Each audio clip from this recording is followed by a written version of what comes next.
এই কথাটি আমাদের বিশেষ করিয়া মনে রাখিতে হইবে যে সত্য সীমাকে পাওয়াই সত্য অসীমকে পাওয়ার একমাত্র পন্থা।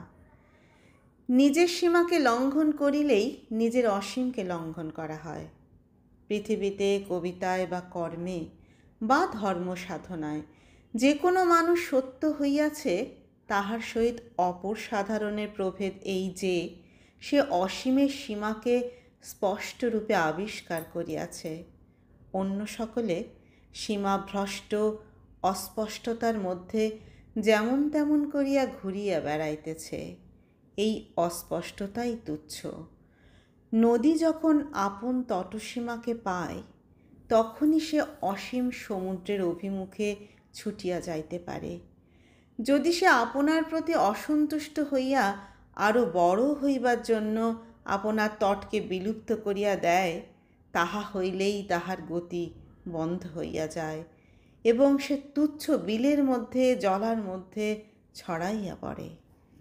একথা মনে রাখিতে হইবে, আপনার সত্য সীমার মধ্যে আবদ্ধ হওয়া সংকীর্ণতা নহে, নিশ্চেষ্টতা নহে। বস্তুত সেই সীমার সিংহাসনে প্রতিষ্ঠিত হওয়ার দ্বারাই মানুষ উদার হয়। সেই সীমার মধ্যে বিধৃত হওয়ার দ্বারাই মানুষের চেষ্টা বেগবান হইয়া ওঠে। ব্যক্তি ব্যক্তি হওয়ার দ্বারাই মানুষের মধ্যে গণ্য হয়।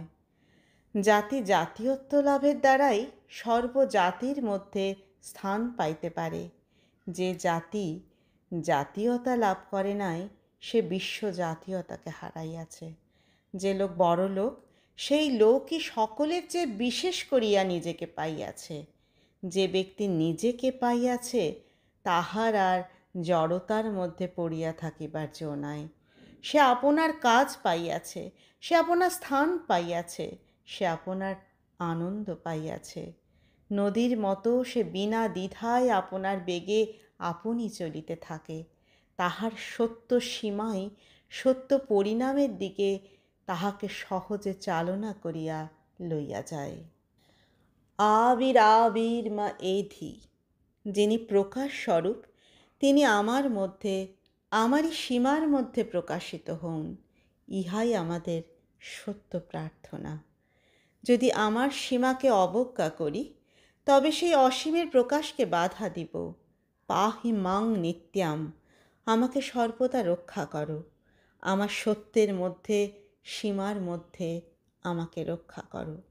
আমি যেন সীমার বাহিরে আপনাকে হারাইয়া না ফেলি।